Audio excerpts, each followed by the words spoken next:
Hormozi calls it the look back window.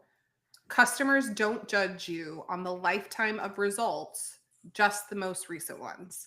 Welcome to Bringing Simplicity Unfiltered, where we share what's actually working right now, literally right now, and what's not when it comes to growing seven-figure businesses. So if you want the truth, the good, the bad, and the ugly, hit that subscribe button to be the first to hear us talk about all the different things. Awesome.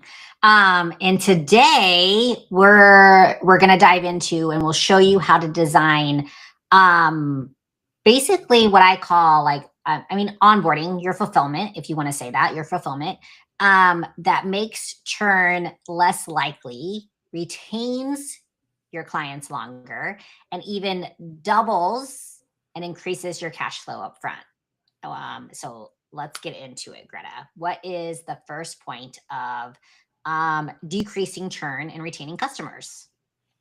Oh, Judy, I love that you asked me that.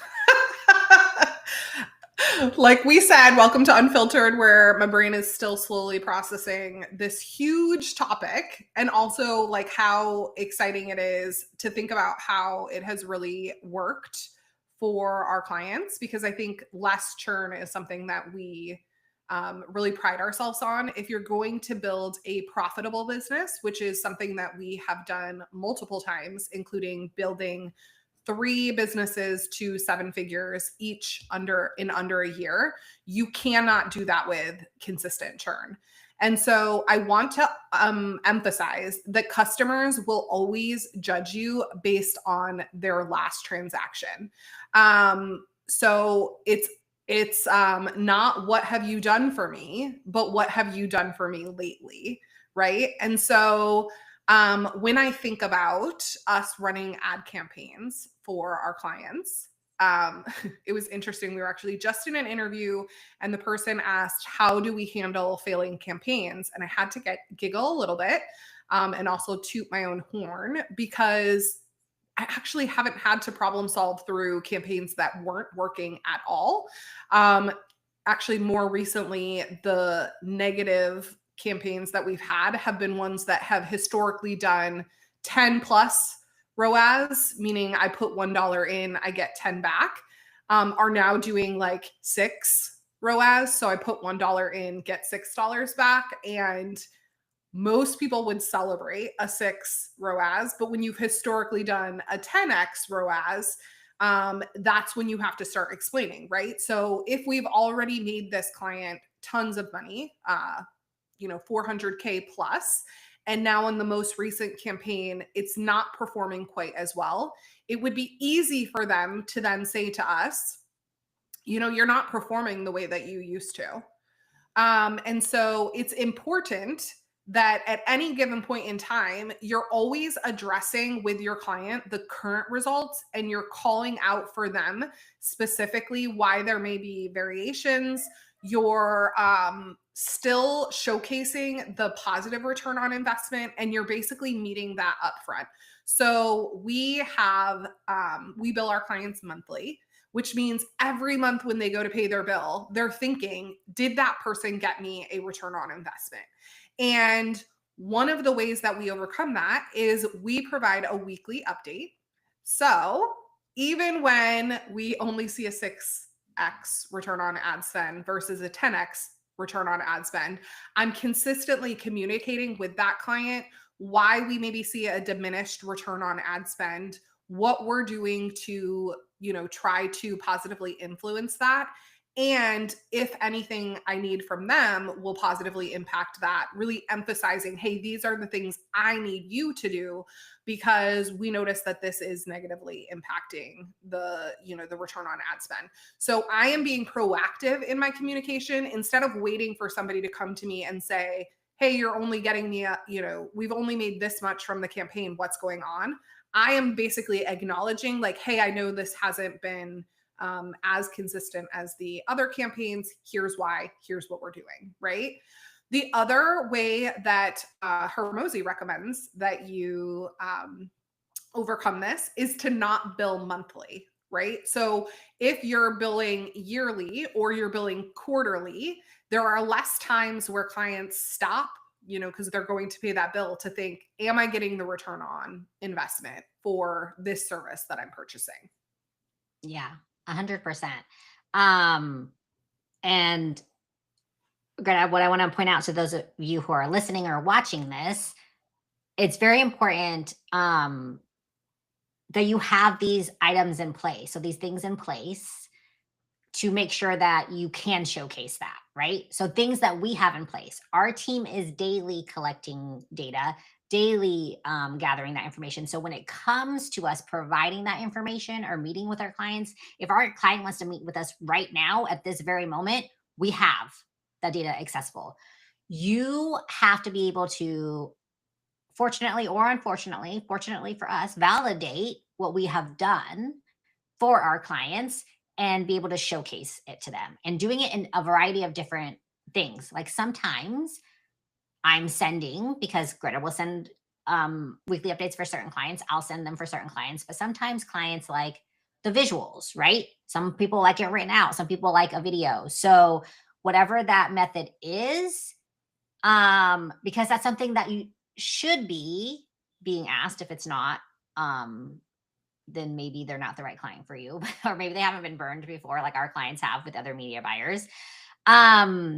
Is how are you going to showcase whether you are or aren't getting me the results that I desire? And like Greta said, what that does too is not only does it help us, because these clients who are billed yearly, like, right, we don't have those. Again, like Greta said, we do monthly. That's just how ours works. But certain companies, certain products and services yearly makes more sense, right? Like for instance, my air conditioning service, my air conditioner company, that's billed annually, right? But we can showcase the entire lifetime value of what we've done for that client. So even though, like Greta said, we didn't have a great week because we got, a 4x ROAS or whatever last week, over the period of time, we could show them the entire thing. So it's a very, very important to be showcasing those stats, right?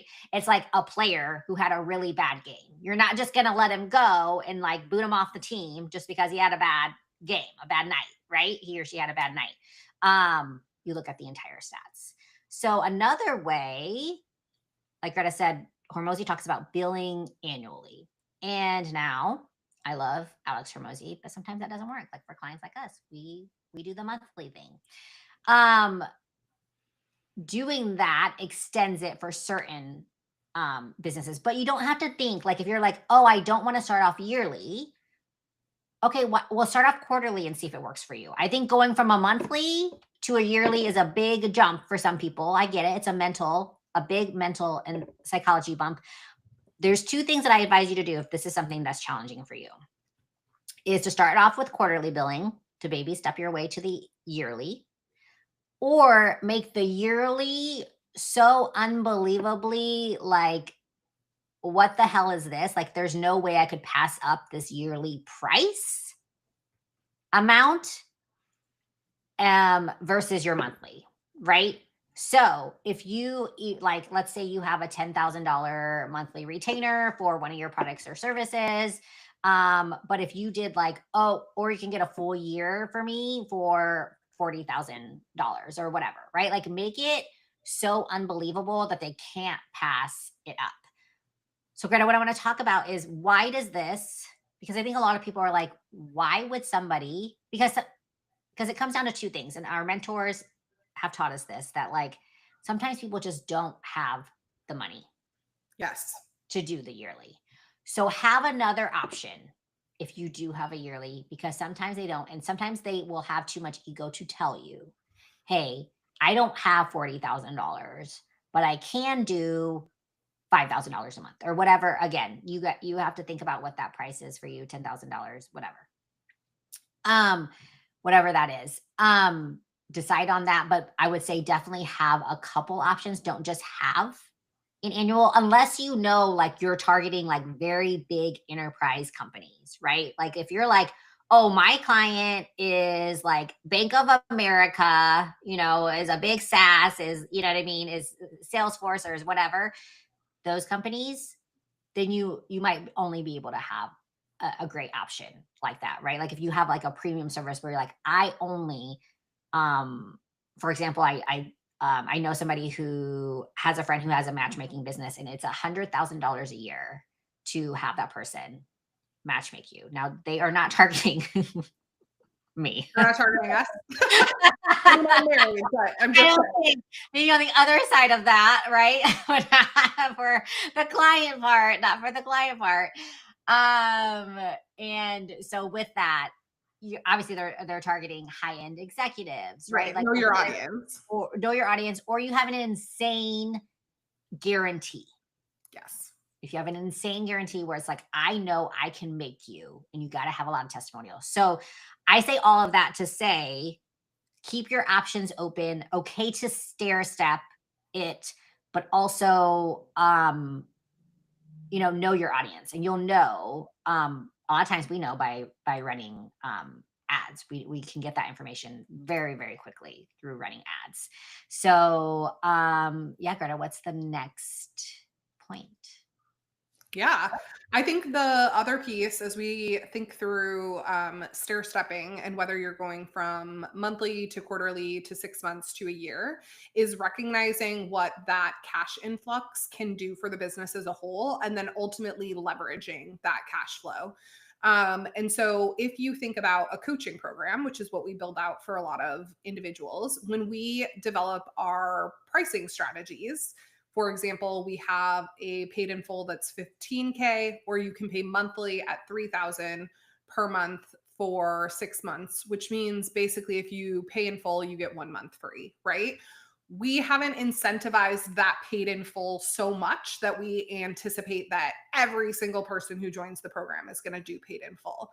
We've incentivized it enough so that the people who have the means to pay in full do, and that cash flow influx is then utilized to power our ads, to pay our payroll for our staff and our team.